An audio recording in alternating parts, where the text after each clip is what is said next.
વાત છે. એક વૃદ્ધ મૂર્તિ આકારનો હતો, જે પથ્થરમાંથી ભગવાનની સુંદર મૂર્તિ બનાવતો. તેની પાસે એક શિષ્ય આવ્યો. એ શિષ્ય તમારી જેમ જ ખૂબ જ નિરાશ હતો. તેને લાગતું કે લાયક નથી. એક દિવસ મૂર્તિકારે શિષ્યને 2 દીવા આપ્યા. એક દીવો સોનાનો હતો અને બીજો દીવો માટીનો, અને એ માટીનો દીવો એક બાજુ થોડો તૂટેલો હતો. કહ્યું, બેટા, આ બંને દીવા પ્રગટાવીને મંદિરમાં મૂકી આવો. શિષ્ય ગયો. સોનાનો દીવો ગર્વથી ઝળહળતો હતો અને માટીના દીવામાં તેલ ટપકતું હતું, કારણ કે તે તૂટેલો હતો. અને શિષ્યને દયા આવી. તેણે માટીના દીવાને નીચેનું એક નાનકડું પાન મૂકી દીધું, જેથી તેલ જમીન પર ન પડે અને ખોટું બગડે નહીં. બીજા દિવસે સવારે ગુરુ શિષ્યને ત્યાં લઈ ગયા. સોનાનો દીવો ઠરી ગયો હતો, કારણ કે તેનું તેલ પૂરું થઈ ગયું હતું. પણ પેલા તૂટેલા માટીના દીવાના નીચે પાન હતું. તેના પર તેલ પડવાને કારણે એક નાની ધારા વહેતી. કારણ કે તેલની એક નાની ધારા વહીને બાજુના રહેલા એક સુકાઈ ગયેલા છોડના મૂળમાં ગઈ હતી. અને આશ્ચર્યની વાત એ છે કે આ સુકાઈ ગયેલો છોડ આજે ખીલી ઉઠ્યો હતો. અને આ વાર્તાનો બોધ એટલો જ છે. ગુરુએ શિષ્યના ખંભા પર હાથ મૂકીને કહ્યું, બેટા, અને તારામાં ખામીઓ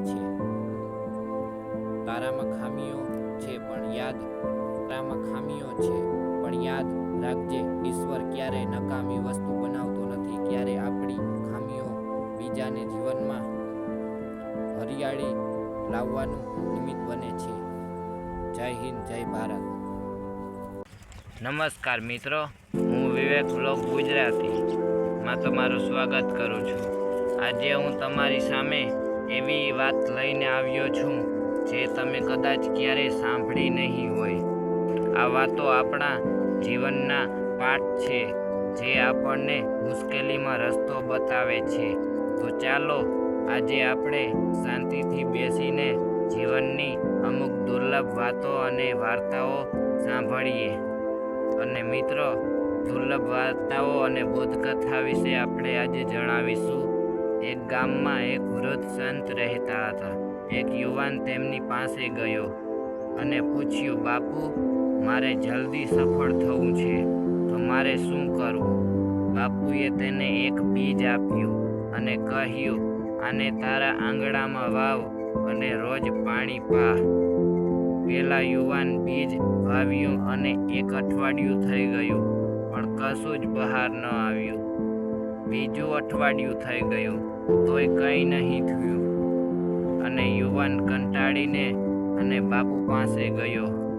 બાપુ હસીને કહ્યું, બેટા, આ વાંસનું બીજ છે. એ 5 વર્ષ સુધી જમીનની અંદર મૂળ મજબૂત કરે છે અને પછી 1 જ મહિનામાં 80 ફૂટ ઊંચું વધી જાય. તો મિત્રો, આપણે યુટ્યુબ ચેનલ કે ખેતીમાં મહેનત કરીએ ત્યારે પરિણામ મળે. તરત નથી મળતું, પણ યાદ રાખજો, જ્યારે આપણા મૂળ મજબૂત થઈ જશે ત્યારે આપણને આકાશ આંબી જશું. બસ હિંમત હારવાની જરૂર નથી. મિત્રો, તો આવી દુર્લભ વાર્તાઓમાં જોડાયેલા રહેજો અને લાઈક, શેર, સબસ્ક્રાઈબ કરી નાખજો. અને મિત્રો, કેવી વાર્તા લાગી તે જરૂર જણાવજો અને કોમેન્ટ કરજો.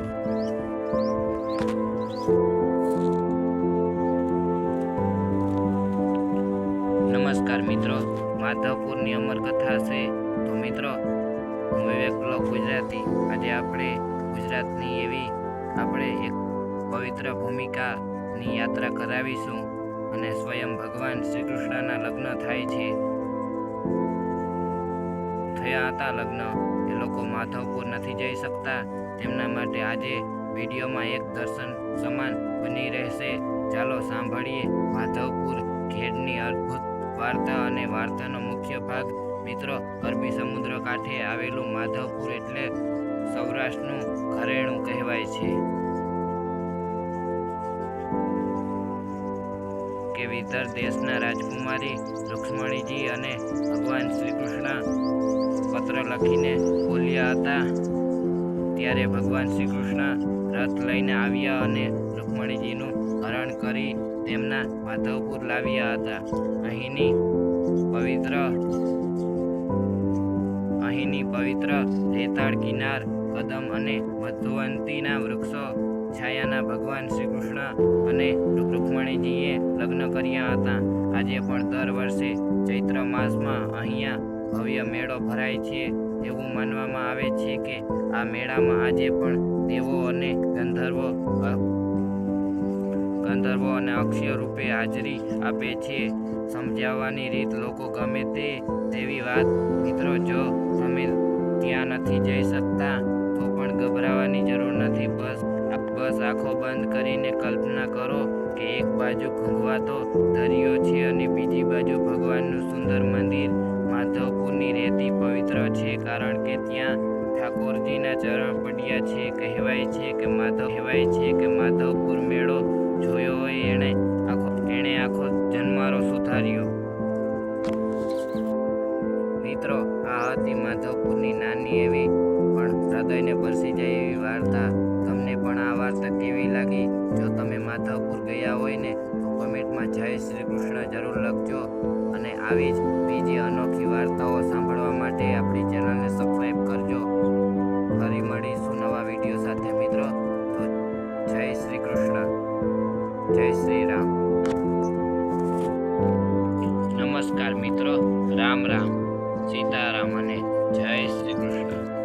આજે આપણે આ પવિત્ર દિવસે શરૂઆત આપણા ભગવાનના સ્મરણ સાથે કરીએ. મિત્રો, મારું નામ વિવેક ગોસ્વામી. આજે હું તમારી સામે કોઈ પ્રોફેશનલ સ્પીકર બનીને નથી આવ્યો, પણ તમારા ઘરનો એક સભ્ય, એક ખેડૂત પુત્ર અને એક વાર્તા પ્રેમી બનીને આવ્યો છું. ઘણીવાર આપણે લાગે છે કે યુટ્યુબ પર માત્ર ગીતો કે મનોરંજન નથી હોતા, પણ ના મિત્રો, આજે મારે તમારી સાથે મારા હૃદયની વાતો વહેંચવી છે. આ વિડીયો માત્ર એક રેકોર્ડિંગ નથી, પણ આ મારા અંતરનો અવાજ છે, જે લોકો અત્યારે પોતાના ઘરે બેસીને આજે સાંભળશે. જે મિત્રો અત્યારે કાળી મજૂરી કરીને ખેતરમાં પરસેવો પાડી રહ્યા છે, અથવા જે લોકો શહેરની ભાગદોડ અને ટ્રાફિકમાં ફસાયેલા છે, આ બધા માટે આજે હું ગામડાની એક તાજગી હવા અને પક્ષીઓની કલરવ અને ગઢવી ચારણોની એ પરંપરા કથા લઈને આવ્યો છું. તો છેલ્લે સુધી બન્યા રહેજો મિત્રો. આજે મારે તમને એક એવી વાત કહેવી છે જે કદાચ તમે ક્યારેય સાંભળી પણ નહીં હોય. એકવાર એક ખૂબ જ મોટો અને પ્રતાપી રાજા હતો. તેની પાસે અઢળક સંપત્તિ હતી અને સોનું ચાંદી હતું, પણ એની રાત્રે ઊંઘ ન હતી. એનું મન કાયમ અશાંત રહેતું. એક દિવસ રાજાએ નક્કી કર્યું કે મારે દુનિયામાં સૌથી સુખી માણસને મળવું છે. એ નીકળ્યો શોધવામાં રસ્તામાં એણે જોયું કે એક ગરીબ ખેડૂત પોતાના ખેતરમાં કાળી મજૂરી કરી રહ્યો હતો અને બપોરના બળબડતા તડકામાં એ પરસેવો રેબઝેબ હતો, પણ એના ચહેરા પર એક અનોખું તેજ હતું અને હાસ્ય હતું. રાજાને તેની પાસે જઈને પૂછ્યું, એલા ભાઈ, તું આટલી મજૂરી કરે છો, તારી પાસે પહેરવા સારા લુગડા નથી, છતાં તું આટલો ખુશ કેમ છે? ખેડૂત હસીને જવાબ આપ્યો, બાપુ, મારો આનંદ મારી મહેનતમાં છે.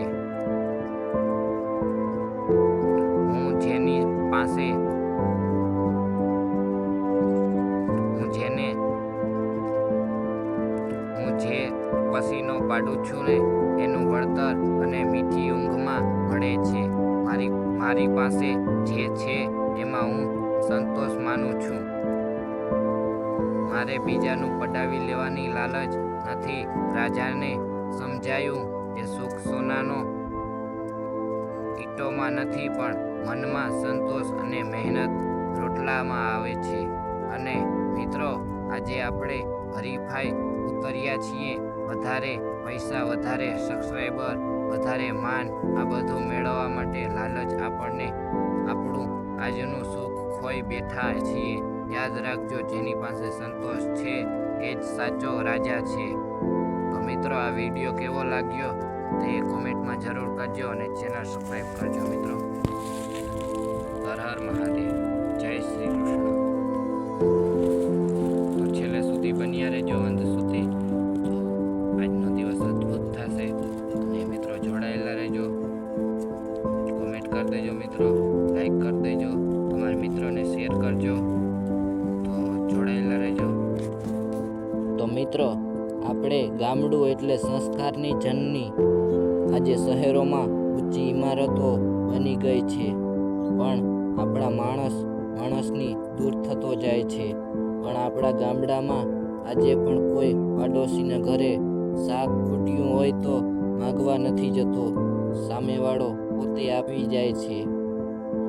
આજે મારે તમને દુનિયામાં લઈ જવા છે, જ્યારે સવારે ભગવાનના આ મંત્રો સંભળાય છે, જ્યારે ગાયોના ગળામાં બાંધેલી ઘંટડીઓ નાદ સંભળાય છે.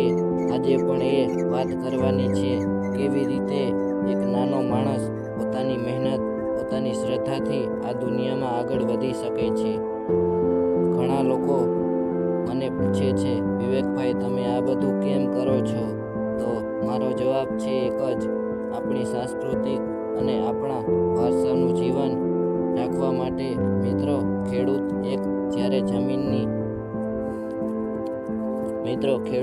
જ્યારે જમીનમાં બીજ વાવે છે ને ત્યારે માત્ર બીજ નથી વાવતો, એ પોતાના આશાઓ વાવે છે.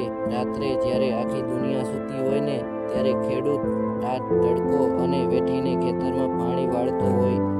કારણ કે એને ખબર છે એના પર ભરોસો આખી દુનિયાનું પેટ ભરવાનું છે. આજના લાંબા વિડીયો આપણને વાત કરીશું એક ખેડૂતનો સંઘર્ષ કેવો હોય છે. એક એવી કુદરતી અને પ્રકોપ સામે પણ એ હસતા મુખે ઊભો રહેતો છે. અને આપણે વાત કરીશું આપણની માટીની સુગંધ. આજે હું તમને માધવપુર ઘેડ અને પવિત્ર દરિયા કિનારે પણ લઈ જઈશ, જ્યાં રૂકમણીજીના અને કૃષ્ણ ભગવાનના લગ્ન થયા હતા.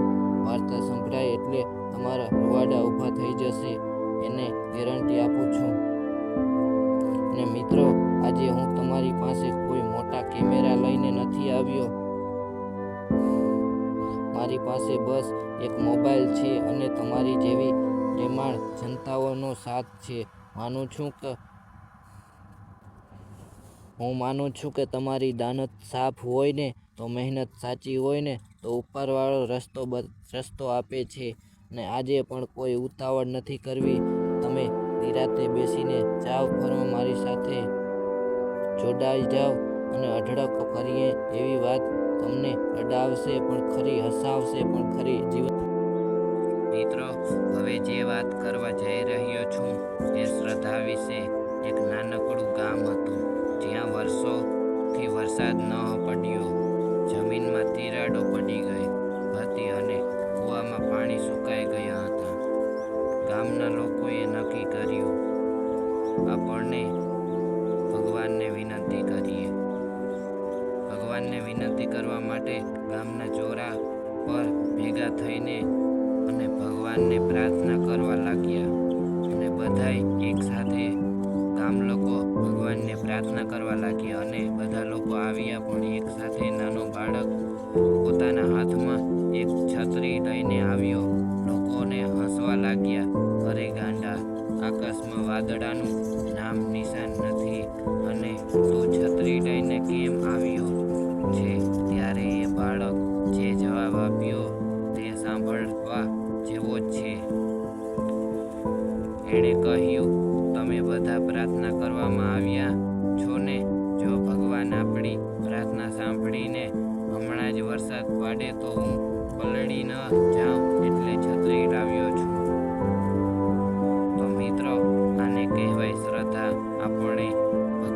પાસે માગીએ તો છીએ પણ આપણને વિશ્વાસ નથી હોતો કે આપશે.